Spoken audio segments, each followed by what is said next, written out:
Hey guys, what's going on? It's Taylor again. So, very excited tonight because I'm finally dropping the album review. I know I was supposed to drop it last night, but I got busy and I couldn't make it. So tonight I'm making it because I have a little bit of free time.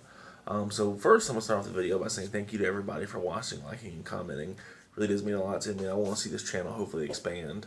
I don't want it to get super big, but I do want to have a nice little audience and all that good stuff. So, like I said, thank you to all you guys. Keep doing what you're doing, and I'll keep doing what I'm doing. So I'm gonna jump into my haul right quick. Records that I've acquired over the past week and a half.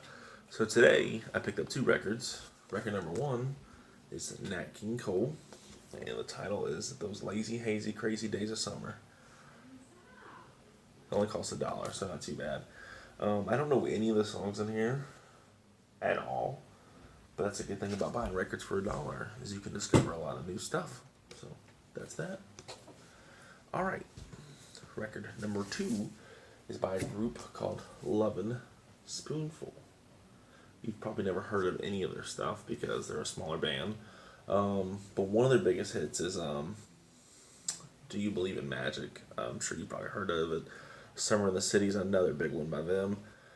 And my favorite song by them so far is Daydream. I suggest going and check that out. I'll just let you see the cover.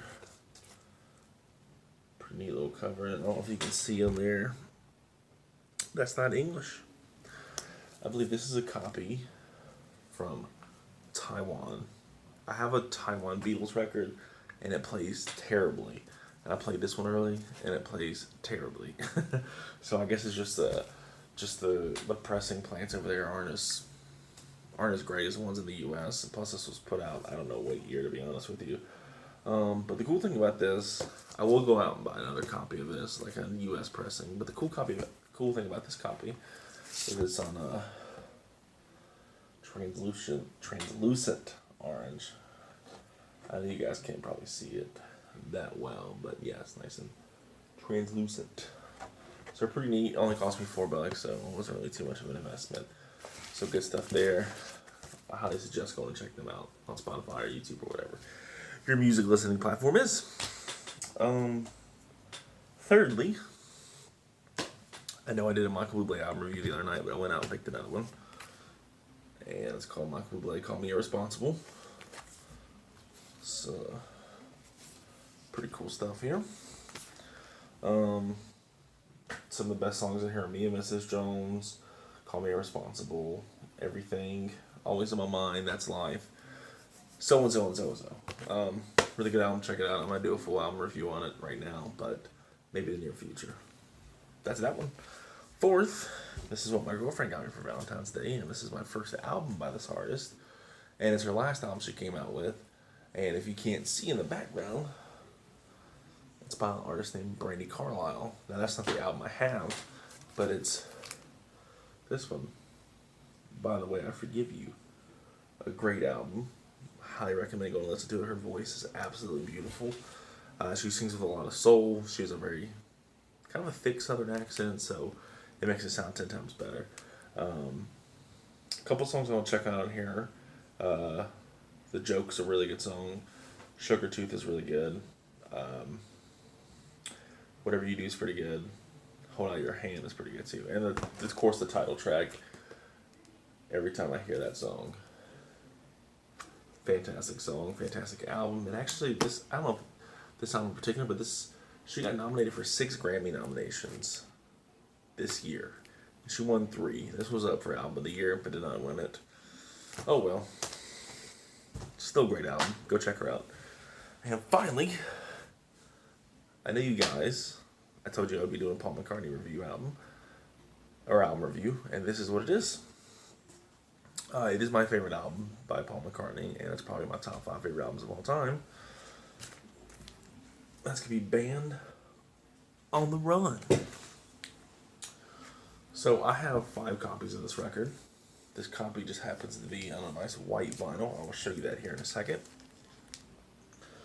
I'll start off with the track listing. Then we'll open up the packaging, see what's in there, and then I'll give my thoughts and all that good stuff about the album. So side 1 is going to be Band on the Run, Jet, Bluebird, Mrs. Vanderbilt, and Let Me Roll It. Side 2 is going to be Mamunia, No Words, Picasso's Last Words, Drink to Me. It's a parentheses in Picasso's Last Words. And then 1985. Now, unfortunately, the UK copies did not have a song called Hell on Wheels. The US copies did. I do have a couple US copies over there that do have the song on there, but the standard UK releases did not. So, which is a great song, and it fits very well on Band on the Run. So let's go ahead and dive into this. Oh, excuse me, guys. So first, I'll show you what you get. This should come in like all the Band on the Run copies if you have like one of the original pressings, or if you buy one of the new pressings, it should have this. But back in, I think, 73 when the album came out, this is what it originally came with. I'm going to just back up a little bit. It's a huge poster. Like I said, pretty much every album came out with this poster, so it's pretty neat. They put this one and this one. And this one's from 2017. This is, he released 8 albums on colored vinyl, and this was one of the ones he did, which is pretty awesome. So you get that. And then that's it for that.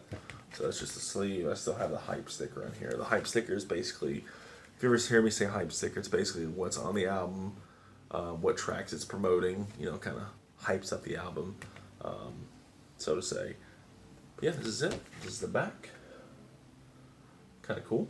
Go ahead and put that down here.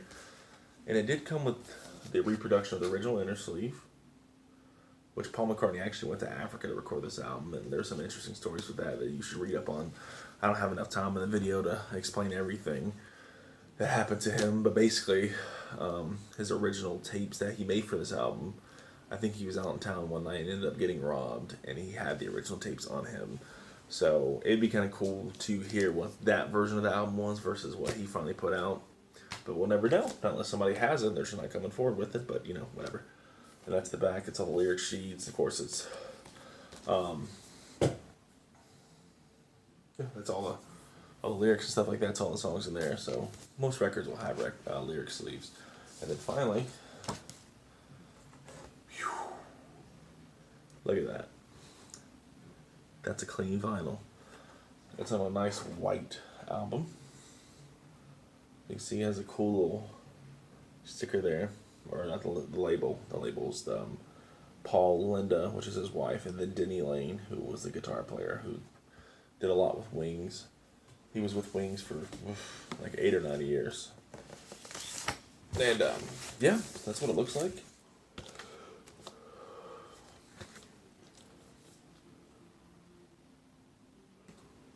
Alright, cool. Now that you've kind of seen all of the goodies that come in it, I'm going to go ahead and just I'll tell you what my favorite songs are and why. Band on the Run is always going to be one of my favorite songs of all time. The time changes in it are just incredible. It's like a 5-minute masterpiece, to be honest. It's just, I don't have no words for it. It's literally one of the greatest songs ever written. Jet is a song. Oh shoot! Ha. Jet is a song that I used to not like, but it grew on me over time. Fun fact, every time I go on a flight, that's the first song I play when we're taking off is Jet. So, pretty cool stuff. Thirdly is Bluebird. It's not Blackbird by the Beatles, but Bluebird. It's a pretty good song, really slow. The melody's really nice and calming. So, pretty cool stuff there. Mrs. Vanderbilt, that's another great song. It's one of those songs that you just kind of catch yourself singing when you don't think so. Or you're just randomly just doing things and you're just humming it yourself. So I catch myself doing that a lot. And then Let Me Roll It. Fantastic song, the guitar riff on it. Super clean, crisp. It's a great song. And actually, when we got scammed out of our tickets when we went to go see Paul McCartney in Georgia, I got to get close enough to the door where I was hearing him play that. So it was kind of a bittersweet moment. And then next side is Mamunia, which I believe translates to raining or something like that. Great song. I don't know, it's just a fantastic song. I used to not like it. No Words isn't too bad. I don't listen to that one a whole lot. Picasso's Last Words, Drink to Me. It's just a really fun song to sing along to. And then finally, 1985. Little It's a good pick-me-up song to end the album. Like I said, from start to finish, this album is just fantastic. Has so many good things on it. I'd highly suggest if you are just getting into Paul McCartney, definitely pick up Band on the Run. It has, like I said, some of his best songs that he's ever written. Even as a Beatle, too. It's kind of crazy that, like I said, even after he was with the Beatles for 9 years, he was still putting out incredible music like this in the 1970s. So, like I said, this has been Paul McCartney's Band on the Run. Highly suggest you listen to it. Like I said, like, comment, and share. And I'll be posting a video maybe tomorrow. Who knows? I may post a new one, but I'm hopefully, if I don't post one tomorrow, it'll definitely be Wednesday. Alright guys, that is it. I look forward to seeing you in the next video. And remember, keep spinning.